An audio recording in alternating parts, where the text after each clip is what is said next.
ठठो मां सिंधियाना news network के bureau chief Javed Memon मूजिब 15 जनवरी से सिंध में बे मरहले में कराची हैदराबाद डिवीज़न में थींदड़ बल्दियाती इलेक्शन में मकली ते जमायत इस्लामी क़ौमी अवामी तहरीक ऐं आज़ाद उम्मीदवार जी हिक गॾिजाणी थी गुज़री, जंहिंमें जमायत इस्लामी मकली टाउन कमेटी जे वार्ड नंबर 5 ते बीठल उम्मीदवार मोहम्मद अली खटक, ठठो म्यूनसिपल कमेटी वार्ड नंबर 8 ते बीठल उम्मीदवार सरवर बलोच, मकली टाउन कमेटी के वार्ड नंबर 7 ते बीठल उम्मीदवार ठठे के सीनियर सहाफ़ी शबीर भट्टी, मकली टाउन कमेटी वार्ड नंबर 1 तां क़ौमी अवामी तहरीक पारां बीठल उम्मीदवार एडवोकेट राजा हमीद उनड़,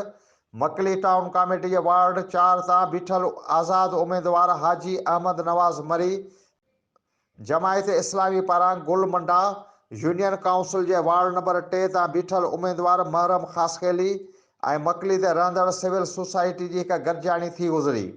जंहिंमें इलेक्शन वर्क के गॾियल तौर करण ऐं इलेक्शन वारे ॾींहुं हिक ॿिए सां राब्ते में रहण जहिड़ा फ़ैसिला कया विया। गॾिजाणी में क़ौमी अवामी तहरीक हैदराबाद डिवीज़न के नायब सदर सिंधी यासिर जाखरो, सहाफ़ी पुनू चांग, होस बख्श बिरोही समेत ॿियनि शिरकत कई।